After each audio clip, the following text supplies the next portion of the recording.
Hey guys, this is God of Politics, and welcome back to a brand new video. And as you can probably tell, I don't have my microphone with me today. You can probably hear that and you can probably see that, but I will have the microphone back tomorrow for my videos, so stay tuned for that. But we are now at 356 subscribers. Please like this video and subscribe to the channel so that we can get to our goal of 500 subscribers by Election Day, which is on November 3rd. And also join the Discord that is linked down in the description, and check out the website that is also linked down in the description. But in today's video, I do want to talk about the recent Supreme Court nomination with Amy Coney Barrett, who was just nominated for the Supreme Court. I believe she's definitely on one of these circuit courts. I'm not sure which one. She was nominated under Trump in 2016 or 2017. She had no prior judicial experience, but now she is being nominated to the Supreme Court. The Senate Judiciary will begin hearings on October 12th. Lindsey Graham, who is the chairman of the Judiciary Committee, just announced. It says that she was also a Notre Dame law professor who now sits at the Federal Appeal Court in Chicago and is a favorite of anti-abortion activists at a ceremony in the White House Rose Garden. The event came just a little over a week after the death of Justice Ruth Bader Ginsburg. It says she was deeply honored, and talking about Antonin Scalia. If you don't know who Antonin Scalia is, he was a former Supreme Court justice who died in 2016. That set up a lot of fighting over the nominee of Barack Obama, who nominated Merrick Garland, and he nominated Merrick Garland to the Supreme Court. He ended up not being confirmed, not even getting a hearing because of Senate Republicans saying it was an election year. You know, it seems hypocritical compared to now, but I'm not going to talk about that too much.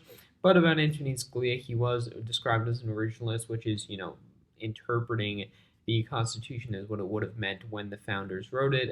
And she said yesterday, his judicial philosophy is mine too. A judge must apply the laws written. Judges are not policymakers, and they must be resolute in setting aside any policy views they may hold. It says, Judge Barrett's confirmation would cement a 6-3 conservative majority in the court, leaving an imprint that could outlast Mr. Trump's presidency. The nomination is expected to consume the Senate in the weeks ahead and quickly reverberate on the campaign trail, injecting polarizing issues like abortion rights into the election season, already weighing down by the coronavirus pandemic and a national reckoning on racism. So it does talk about a lot of interesting things. Another article, this is the last paragraph I'll read from this article.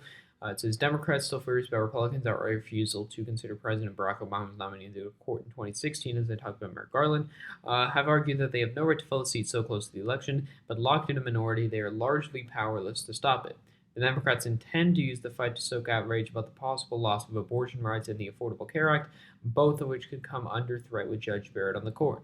They hope it can help them reclaim the presidency and the Senate majority. Now, I want to give my thoughts on this. If you are the Democratic Party and you are the Democrats in the Senate, you're Chuck Schumer, whatever, the mindset of you should be that you should just let the confirmation process go through and inevitably let her be voted into the court, which is going to happen. They already have the votes for it. Not much Democrats can really do now. There's no point in delaying it and getting themselves bad optics. Some Republicans don't like the pick, but mostly it's Democrats that don't like the pick. But what are they going to do about it? Democrats don't make up the majority of the country. And what they do need to do, if you're from the Democrats' perspective, as I said before, you let the nomination go through. You let them vote on it and inevitably vote on, but you make it a political issue. You talk about the Affordable Care Act, which she has said should be overturned, that the decision was wrong. She's also talked about Roe v. Wade, things like that. And it's one of those issues where Democrats aren't going to win the overall game, but they can win the political game. Often they don't do this, and we'll see if they actually take this path. They shouldn't attack her personally, as they shouldn't attack anyone personally, but we'll see what happens. I don't think this is going to happen, as in I don't think the Democrats will attack her personally, but we'll be able to see. So the Judiciary Committee is holding hearings starting October 12th.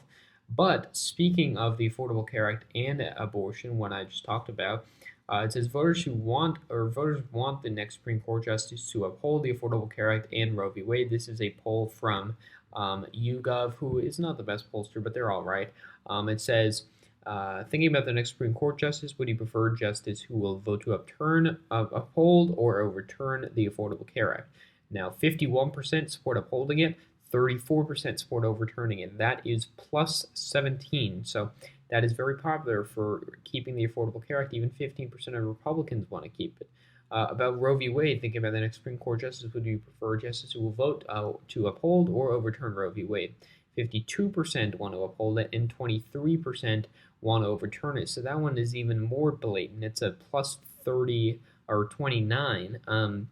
So, the Republicans, due to the nature of the Senate, how it favors these small states, which the Republicans at this current moment win more of, they can afford to take these political losses in terms of losing a seat here and there, maybe even losing the Senate and the presidential race overall, but they can leave that lasting legacy in the courts. If you look at 25% of the circuit judges were appointed by President Trump, and the court's been more conservative or as conservative since, this is the most conservative since 1950. So, things are really changing, and they can leave a lasting imprint. And although they, won't win the political game on this because what they're doing is unpopular, they will end up winning the game in the long run. But looking at the Senate elections, how will it impact the elections? Now, I've looked at all the elections here that are somewhat interesting or important. Now, I think it helps in safe Republican states like Kansas. I think now that goes into the safe column.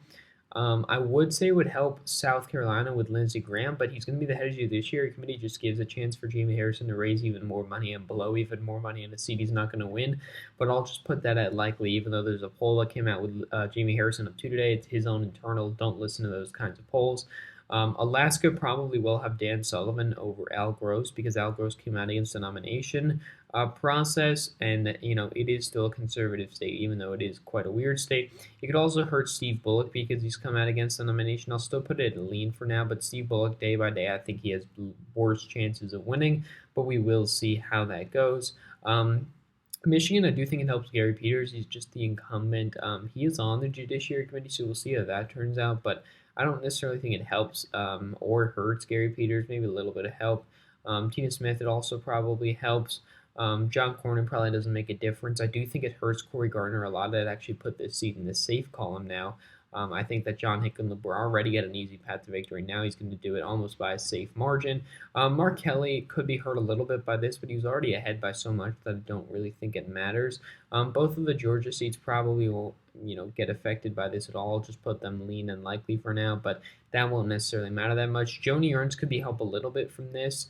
Now, this isn't necessarily less ticket splitting as a result of the judge being appointed. It's the whole optics surrounding who's going to vote for what, how they approach the process, and I think it could help Joni Ernst narrowly, but we will see how that turns out. I think it does help Cal Cunningham. Tom Tillis is already unpopular, and going back on what he said, which is one of the reasons why he's unpopular to begin with, is not what he should be needing. So I will put that at lean for now. And then with Susan Collins, it's basically a lose-lose. If she votes no, she alienates the Republican base, which may not even turn out for her. If she votes yes, she's obviously going to piss off the whole Democratic base and the independent base, which is 40% of the country or 40% of the state, and pretty Democratic overall. But overall, I don't think this has much of an effect on the Senate. If Democrats really want to end up winning the Senate, they should just hammer home the political message, but we'll see whether they actually do that. So thank you all for watching this video. Please like this video and subscribe to the channel. Also join the Discord that is linked down in the description, and check out the website that is also linked down in the description. So again, guys, thank you all for watching this video, and I will see you guys later.